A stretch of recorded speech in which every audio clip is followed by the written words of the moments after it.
tão longe que o meu lamento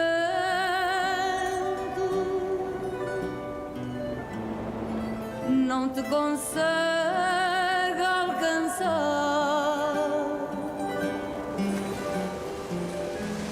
E apenas ouves o mar. Estamos em Liquiçá, no que hoje é o distrito de Liquiçá, numa pequena localidade denominada Aipelo, onde se situa a prisão de Aipelo, que foi utilizada para albergar os prisioneiros políticos, os deportados políticos do regime de Salazar. Nesta prisão de Aipelo esteve o meu pai, quando aqui chegou em 1927, contando-nos com uma certa piada que, quando para aqui o trouxeram e disseram o nome desta prisão, ele dizia Aiupelo, fez uma certa graça com a palavra. O pai de Ângela chamava-se Manuel Viegas Carrascalão. A história de Timor-Leste confunde-se com a dinastia Carrascalão, composta por um pai algarvio, uma mãe timorense, 14 filhos e dezenas de netos. O que terá acontecido em 1927 para que Manuel Carrascalão, apenas com 25 anos, tenha sido condenado ao pior dos degredos, a colónia penal de Timor-Leste, o primeiro tarrafal da ditadura militar.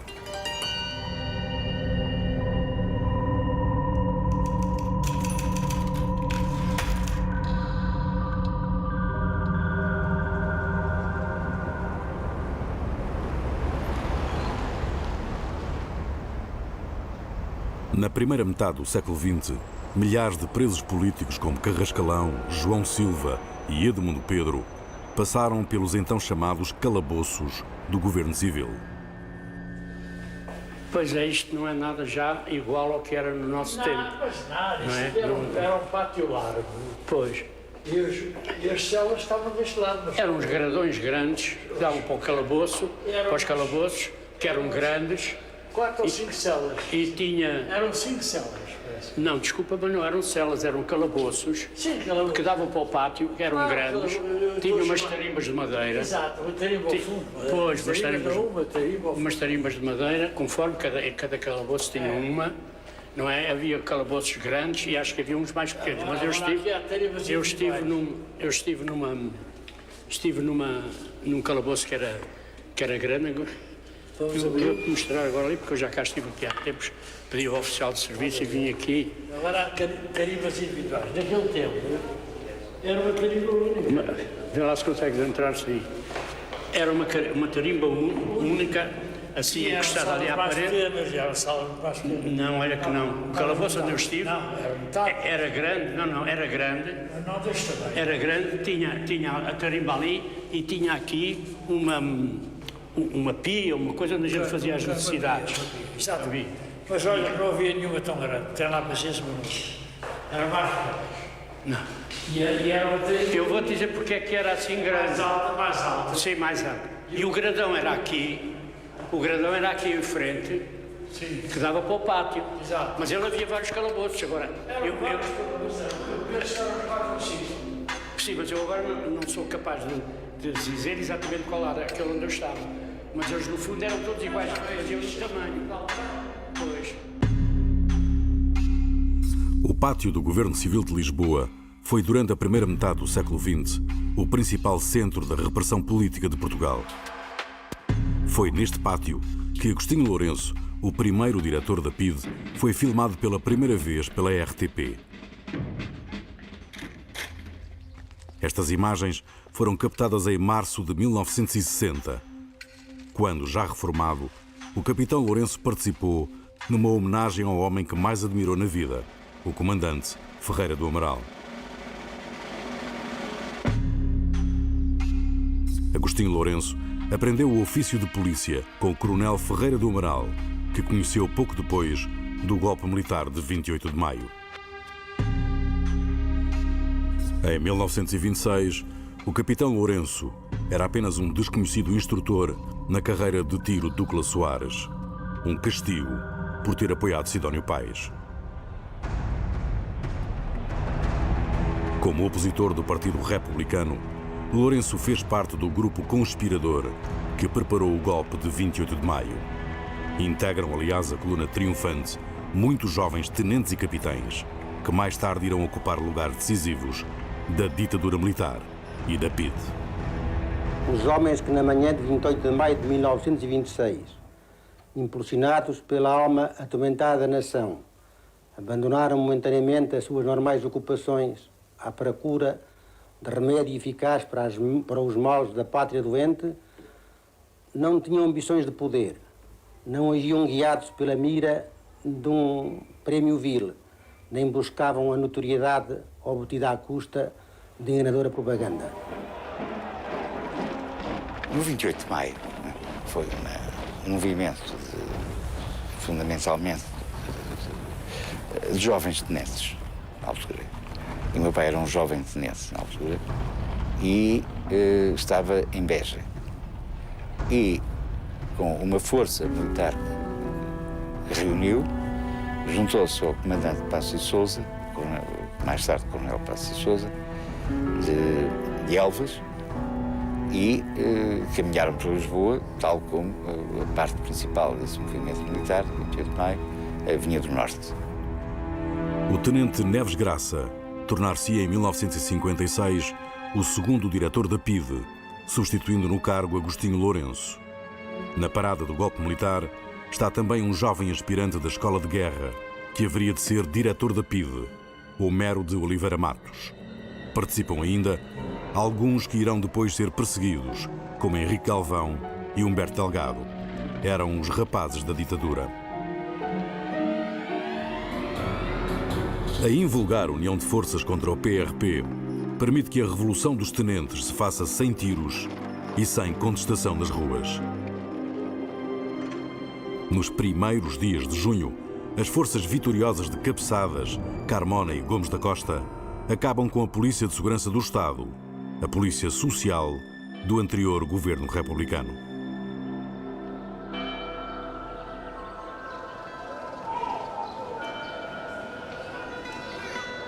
Durante 7 meses, o país parece reagir bem à nova ordem ditatorial. Sem polícia política, o regime deixou os opositores à vontade para conspirar e preparar a contra-revolução. Em 16 de dezembro, os jornais já dão conta de umas estranhas movimentações militares. O coronel Ferreira do Amaral, o temido chefe da Polícia de Lisboa, é dos primeiros a perceber que a ditadura tem poucos apoiantes na estrutura policial. Para se precaver, pede a Passos e Sousa, o ministro da Guerra, jovens oficiais de confiança. É desta forma que o capitão Agostinho Lourenço entra para a PSP de Lisboa. Lourenço é imediatamente destacado para comandar a esquadra do antigo matador de Lisboa, em Picoas. O primeiro registro que descobrimos da sua entrada para a PSP é esta curiosa fotografia, datada de 30 de dezembro de 1926, como se fosse um detido. Na mesma pose, é fotografado o tenente José Ernesto Catela, que vem do quartel de infantaria em Beja, para integrar também a PSP de Lisboa. Desde então, Catela será sempre o braço direito de Agostinho Lourenço. Em algumas fotografias da época, vê-se Agostinho Lourenço discreto, sempre na sombra de Ferreira do Amaral.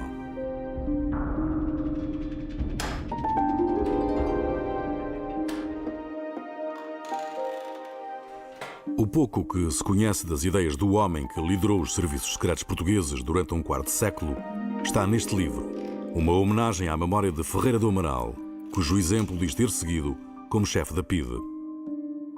O livro começa com um depoimento de Salazar, afirmando que Ferreira do Amaral criou uma escola de ordem em Portugal.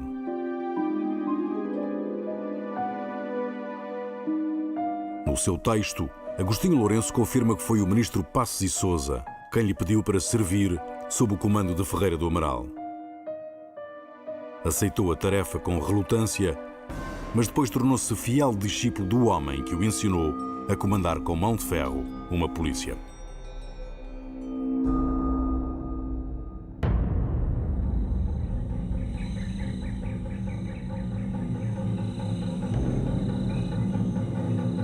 Heróis das campanhas da África, o coronel João Maria Ferreira do Amaral foi um dos oficiais condecorados nas trincheiras da Flandres. Por ser considerado um chefe duro e implacável, foi chamado em 1923 ao comando da Polícia de Lisboa, com o objetivo de combater uma temível organização clandestina. Nos anos 20, só o nome causava medo: Legião Vermelha. Grupo que ainda hoje é um mistério.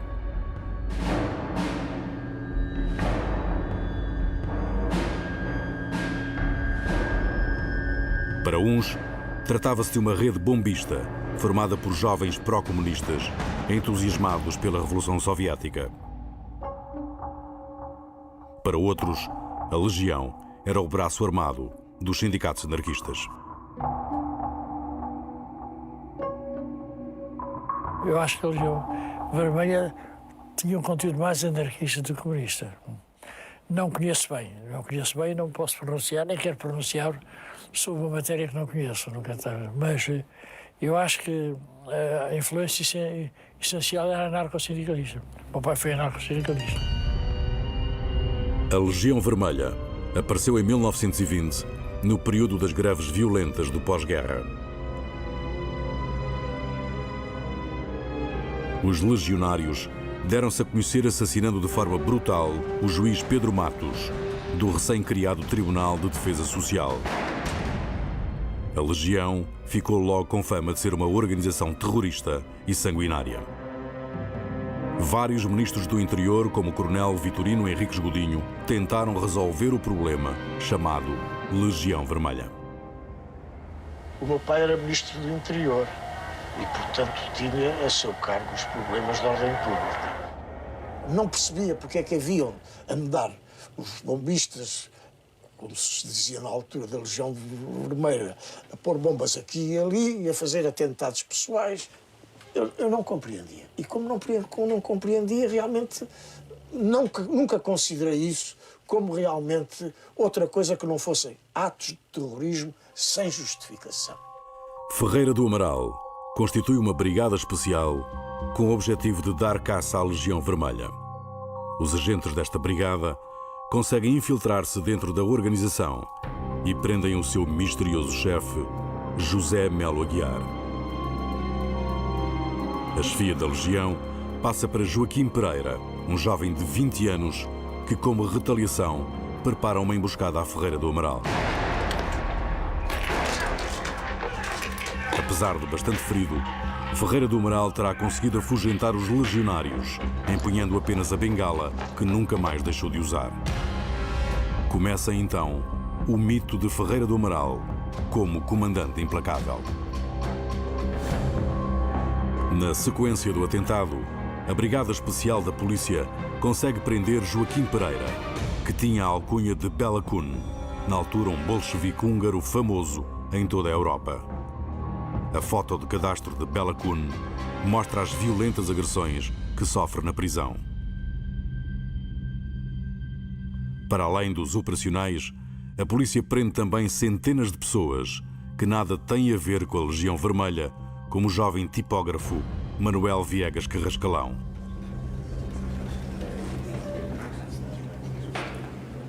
Os considerados mais perigosos foram deportados para a Guiné.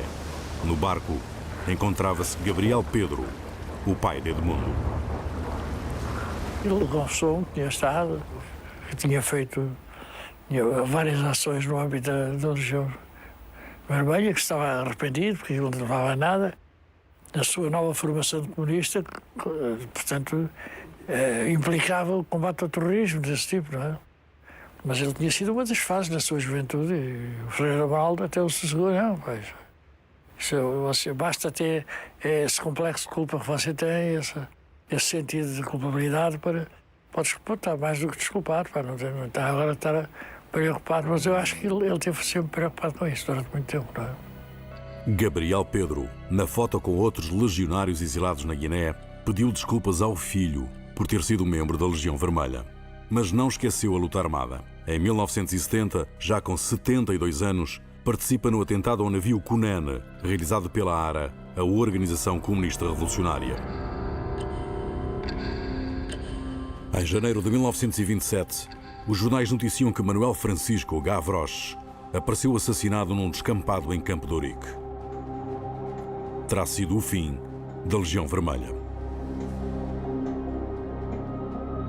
Foi na polícia que Agostinho Lourenço tomou contacto com os métodos de repressão que mais tarde aplicaria na PVDE e na PIDE.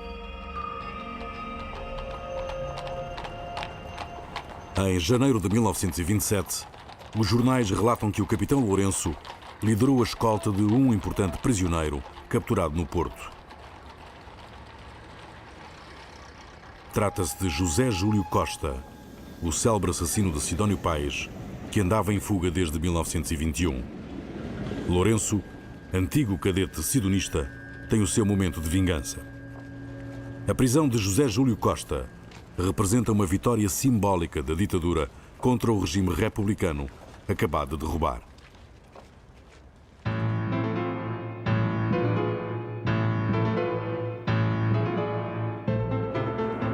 Agostinho Lourenço torna-se Delfim de Ferreira do Amaral. Em 1928, é nomeado comandante da recém-criada Polícia de Trânsito. José Catela acompanha-o. Os futuros chefes da PIDE começam por ser os responsáveis pela reforma do trânsito em Portugal.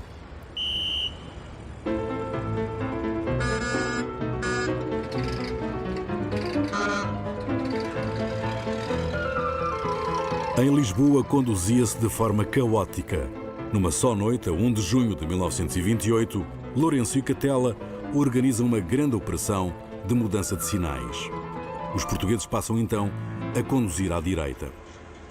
Ocupados com o trânsito durante algum tempo, não se ouvirá falar do capitão Lourenço e do tenente Catela. Eles não fazem parte da história da primeira polícia política da ditadura.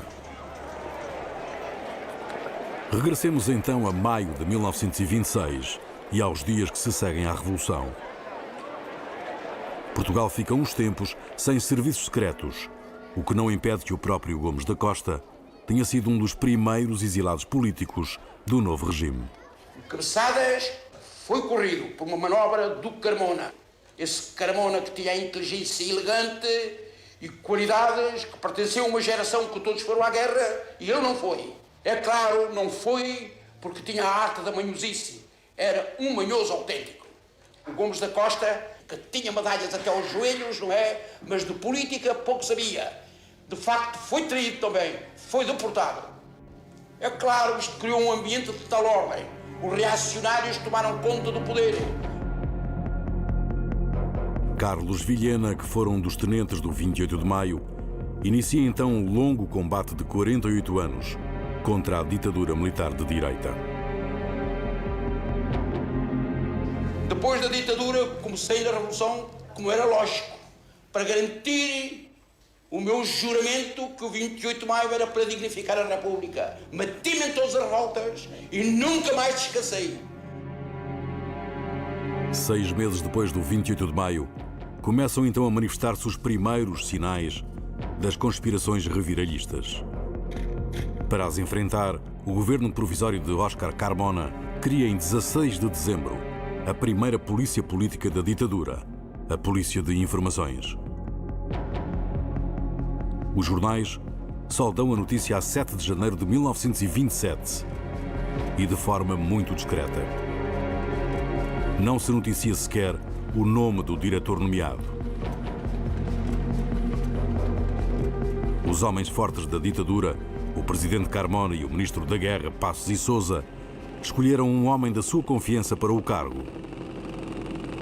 O eleito é um desconhecido tenente, instrutor da Escola Prática de Artilharia de Vendas Novas. Em 31 de maio e 1 de junho último, com a presença do comandante da Região Militar Sul, as subunidades da Escola Prática de Artilharia e do Regimento de Artilharia de Lisboa realizaram exercícios de fogos reais no polígono de tiro de Vendas Novas. O tenente Brás Vieira é outro personagem misterioso da política portuguesa. Uma história tão pouco nítida como a fotografia da revista Ilustração de 1925, onde o descobrimos.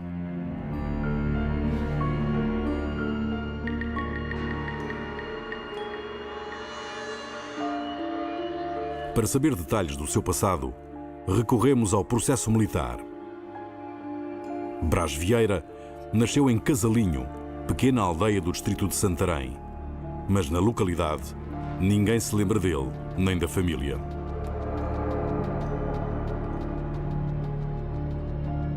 Mal toma posse do cargo, em janeiro de 1927, o novo diretor, ainda sem corpo de agentes, é obrigado a atuar perante os boatos de que está iminente uma revolta militar. Para marcar posição, Brás Vieira começa por prender António Maria da Silva, último chefe do governo derrubado pela ditadura. O meu sogro vai preso para a Trafaria, fica na Trafaria durante uns tempos, mas foge da Trafaria. Parece uma coisa de filme. Por um buraco aberto por debaixo da cama que o ligou ao mar, onde um barquinho o esperou para o levar a um outro barco.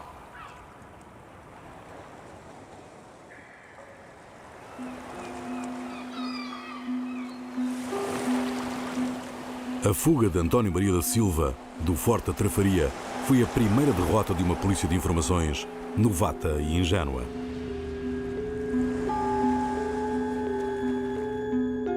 A polícia aparece nos jornais, fazendo prisões mediáticas, mas os verdadeiros conspiradores movimentam-se à vontade por todo o país, preparando o golpe. A preparação estava feita no sentido de eclodir simultaneamente no Porto e em Lisboa. Mas todos os movimentos revolucionários ou se conseguem pôr em pé e em marcha e rebentar em pouco tempo, ou desfazem-se.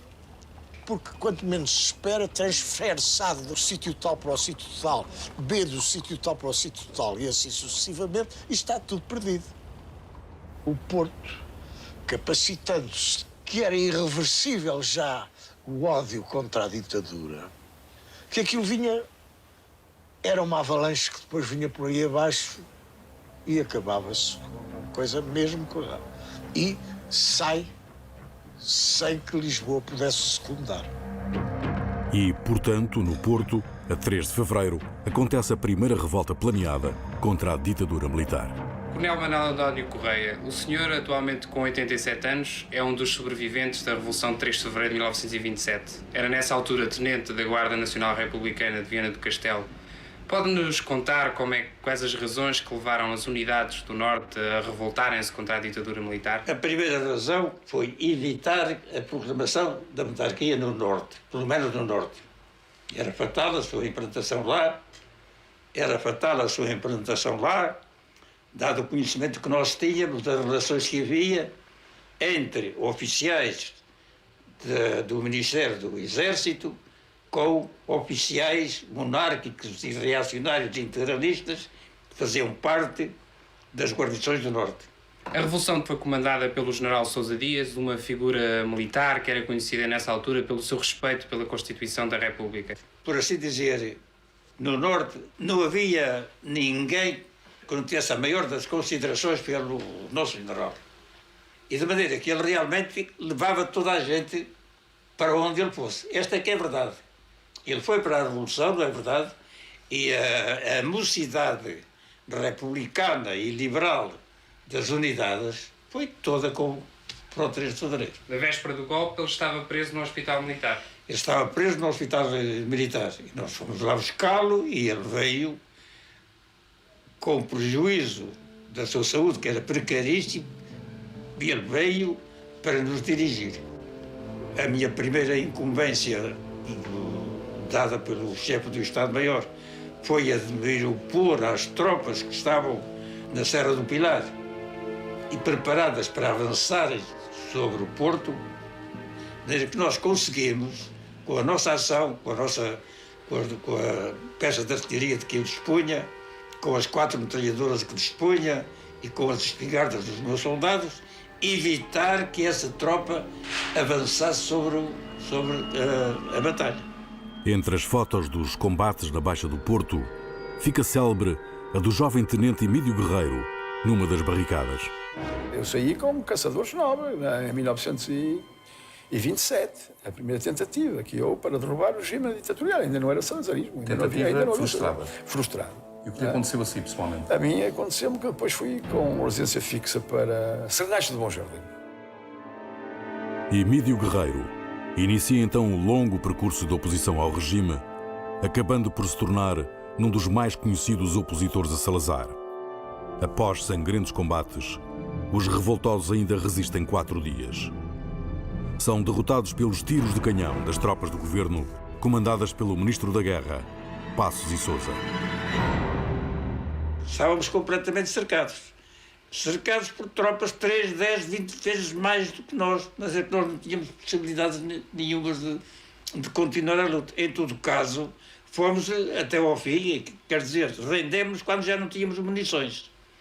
Eu estourei 32 mil cartuchos no Marquês de Pombal contra as tropas do Norte. E não estourei mais porque não tinha. A rendição dos revoltosos ficou famosa pela fotografia do comandante Jaime de Moraes, levado de olhos vendados a negociar sem condições.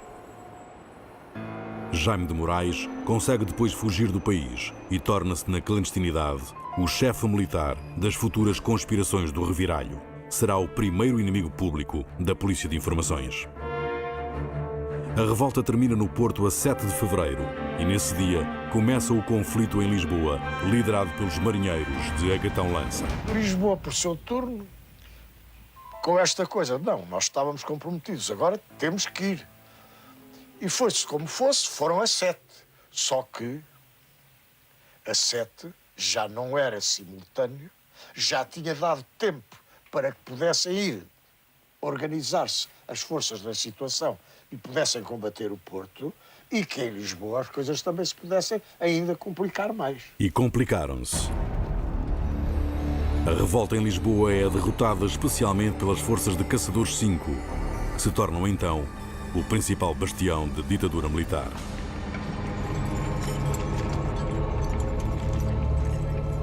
Terminada a sangrenta batalha, que deixou nas ruas de Lisboa perto de 100 mortos e 400 feridos, entra em ação a Polícia de Informações. Mais de 1000 pessoas são presas e imediatamente deportadas sem julgamento. São impressionantes as imagens de caminhonetas cheias de presos circulando nas imediações do Governo Civil de Lisboa. Distintos médicos, advogados, comerciantes, carregados como gado a caminho do exílio, sem levar mais nada que a roupa que tinham no corpo.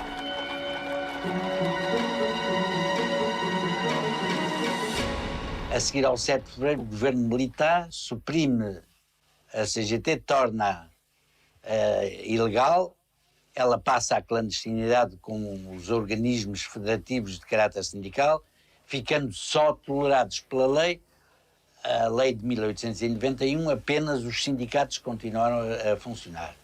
A CGT passou à clandestinidade e verifica-se que, após isso, há um maior surto de repressão, de violência política. Pouco tempo depois, o Jornal da Batalha é assaltado e destruído. Logo a seguir ao 7 de fevereiro, todos os jornais da oposição são todos suprimidos.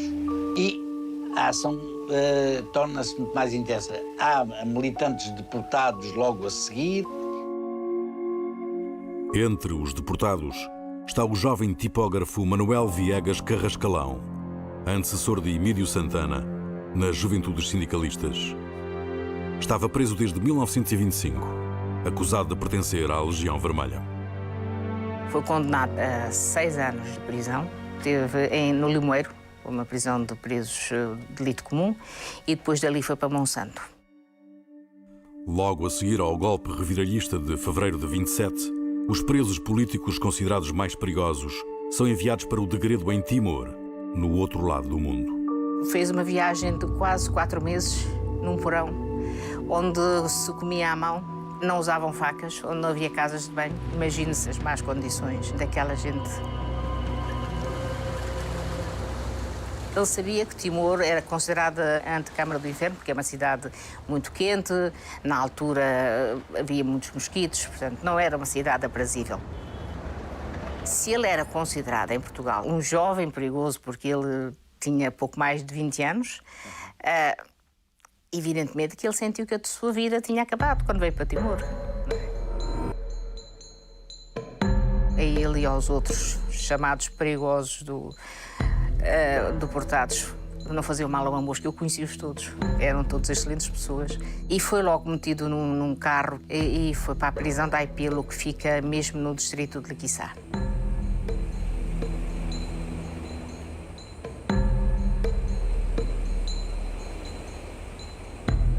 Hoje restam as ruínas. O meu pai chegou aqui a esta prisão em 1927, por aqui esteve durante um ano, prisioneiro, não no piso principal da prisão, como se possa imaginar, vista daqui, mas sim no subterrâneo. Durante muito tempo, durante muitos dias, quando a maré enchia, os prisioneiros ficavam com água pelos joelhos. Imagine-se que não deveria ser fácil para os prisioneiros estarem no subterrâneo desta prisão.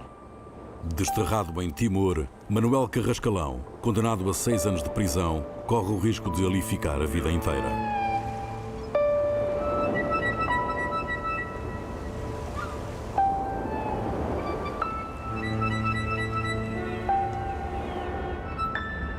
Ainda hoje é difícil avaliar com rigor a dureza dos métodos da Polícia de Informações da ditadura militar, a antecessora da PVDE e da PIDE.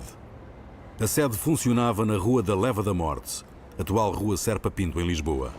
Situava-se nas traseiras do Teatro de São Carlos.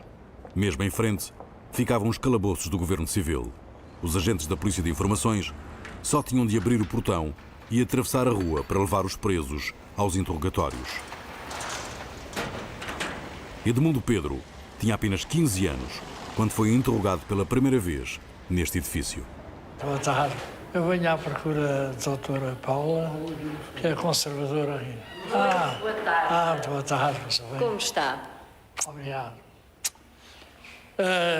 Eu venho, aparentemente, convidado para a televisão Para fazer aqui uma visita para nos guiada. facultar uma visita a este sítio que para Recuperar mim algumas está memórias. cheio de recordações. Algumas muito más. Mas Pois enfim. eu compreendo. Serão quase todas muito más, mas pronto, vamos ver. É verdade.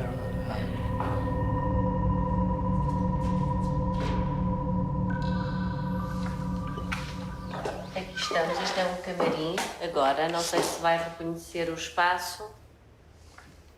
Eu reconheço o local, dificilmente reconheço a sala. A sala era onde eu fui interrogado por várias vezes, era maior que esta. Mas eu tenho a profunda intuição que era este espaço. Portanto, o que quer dizer que devem ter levantado aquela parede lá para diminuir o espaço. Porque quando eu fui aqui interrogado por diversas vezes, aqui era a secretária do investigador, que era o Lino, um tipo com ar de foinha, um tipo com ar terrível. Né? Tem pelo menos a ideia de que isto aqui foi a sede da PIDE, porque isso deve ter constado cá. Sim, alguns meus colegas estão no teatro há mais tempo.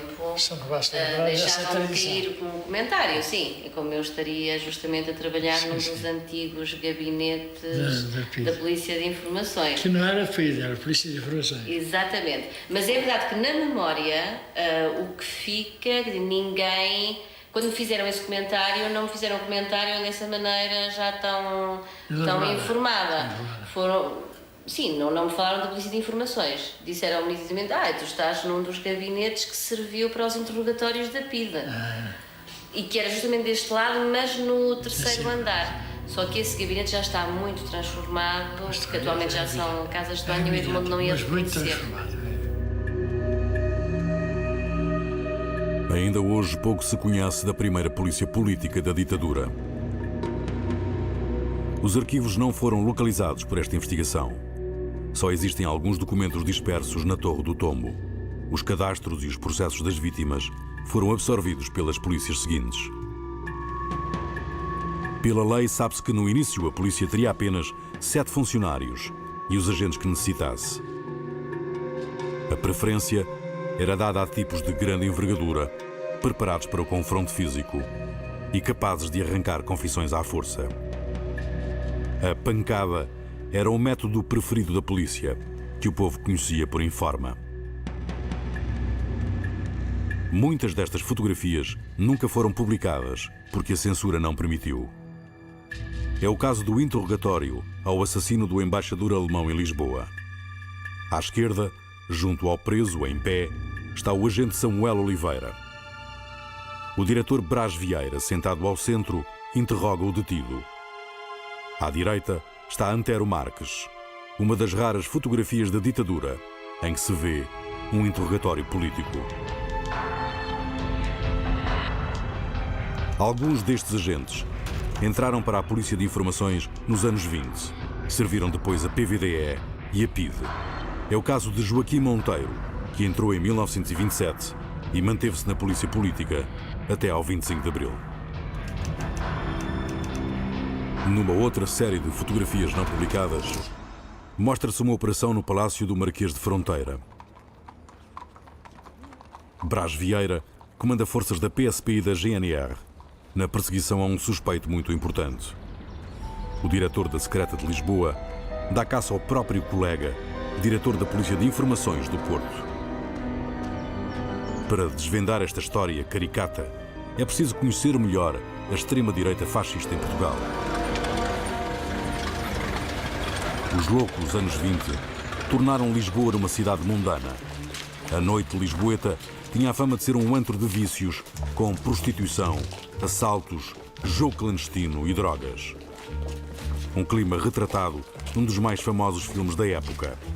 O Táxi 9297, do jornalista Reinaldo Ferreira, o conhecido Repórter X, conta a história do assassinato da atriz Maria Alves.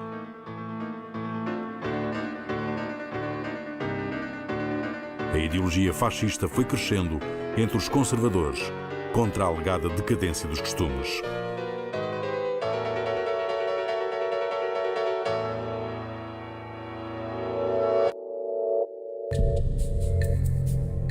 O grande propagandista da ditadura fascista em Portugal foi, no início dos anos 20, António Ferro. Ferro fez várias reportagens sobre as experiências ditatoriais que iam surgindo na Europa.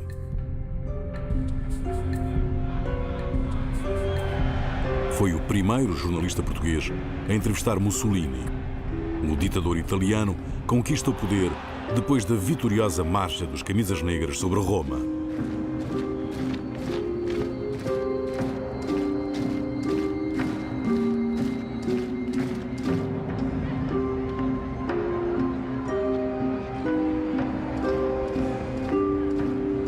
António Ferro publica um livro chamado Viagem à Volta das Ditaduras, onde elogia os regimes fascistas de Mussolini em Itália e Primo de Rivera em Espanha.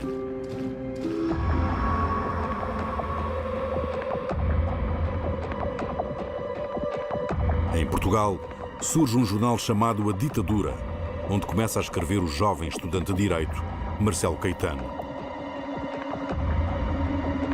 A apologia da ditadura fascista era, nos anos 20, muito popular entre os estudantes universitários e jovens cadetes da Academia Militar.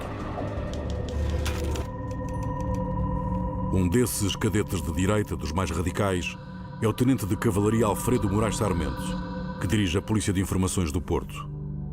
A extrema-direita controla, portanto, parte da polícia política, mas pretende mais. Quer implementar em Portugal um fascismo à moda de Mussolini e conspiram para mudar o regime.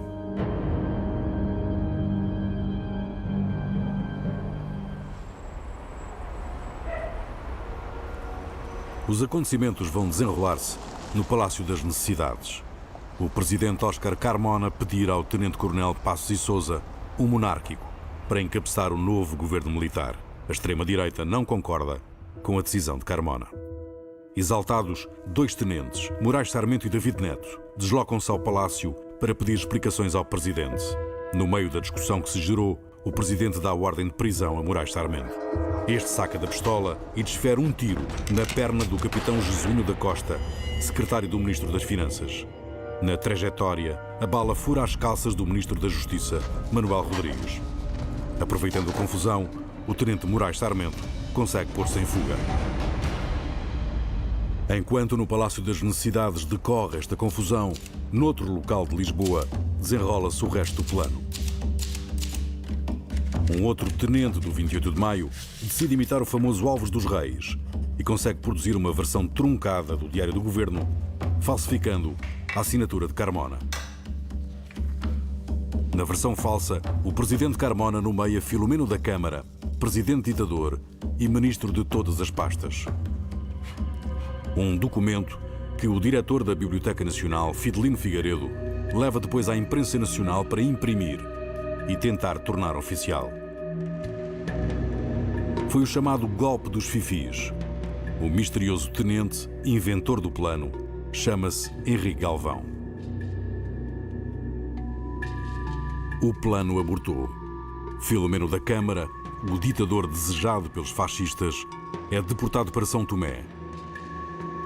Atrás de Filomeno, quase escondido, vê-se Henrique Galvão, que ainda não tinha sido denunciado. Seria preso alguns dias depois.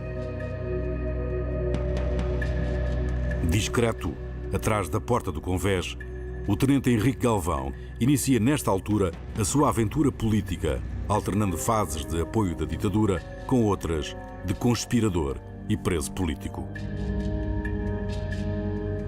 António Ferro foi também perseguido pela polícia política. No dia seguinte ao golpe dos fifis, Brás Vieira faz uma insólita busca no Palácio Marquês da Fronteira para capturar Moraes Sarmento, o seu colega diretor da Polícia de Informações do Porto. Moraes Sarmento conseguiu fugir para a Espanha, mas António Ferro, o futuro mentor da propaganda salazarista, foi preso e enviado para os calabouços do governo civil.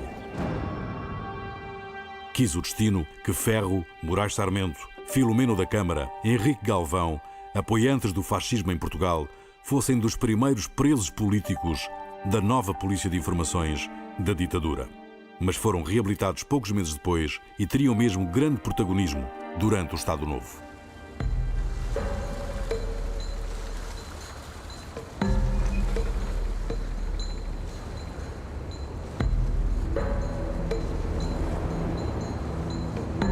Exilados na longínqua ilha de Timor, os jovens deportados políticos acusados de pertencer à Legião Vermelha não tiveram a mesma sorte. A cumprir pena no outro lado do mundo, não sabiam sequer quando iriam voltar a Portugal. Manuel Viegas Carrascalão esteve preso 1 ano nas caves da prisão da Aipelo. Depois foi solto pelo governador e ia cumprindo o castigo, sendo deportado de terra em terra.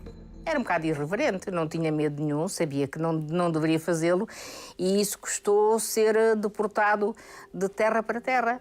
Esteve em Venilal conheceu a minha mãe. Raptou-a, não casou com ela, fez dela a sua companheira durante uns anos, só depois é que casou. Mais tarde, ali nasceu a minha irmã mais velha.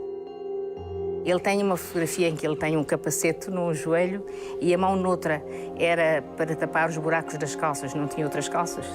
Ele foi andando a saltitar de posto em posto e em cada lugar onde ele esteve tinha uma profissão nova. Ele foi vidraceiro, ele foi trolha, ele pintou paredes, ele foi mestre de escola.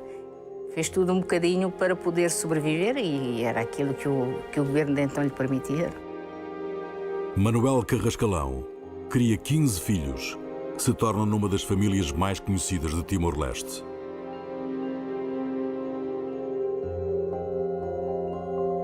Com Carrascalão de terra em terra, andava Joaquim Pereira. O nosso conhecido Bela Kun era considerado o mais perigoso preso político daqueles tempos, legionário e autor do atentado à Ferreira do Amaral.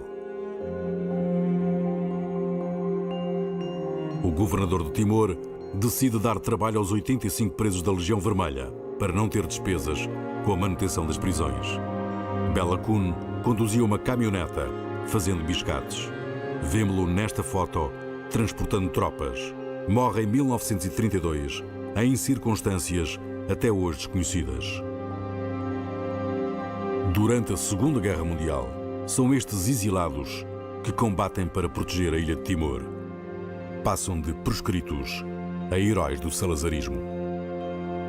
As pessoas que vieram para Timor, particularmente depois de 25 de abril de 1975, terão sentido mais do que nunca que eram deportados de segunda classe. Eles vieram para Timor porque eram considerados pessoas perigosas, que o Estado, o regime salazarista, não queria em Portugal. Mas mesmo depois de 25 de Abril, Portugal nunca lhes deu nenhum tratamento de excelência. Esqueceu-os completamente. Nunca fez nada. Por exemplo, fala-se, como disse muito bem, fala-se muito do Tarrafal. Em Aipelo existe a prisão onde eles estiveram presos em muito mais condições e o Estado português nunca fez nem faz nada pelos deportados portugueses.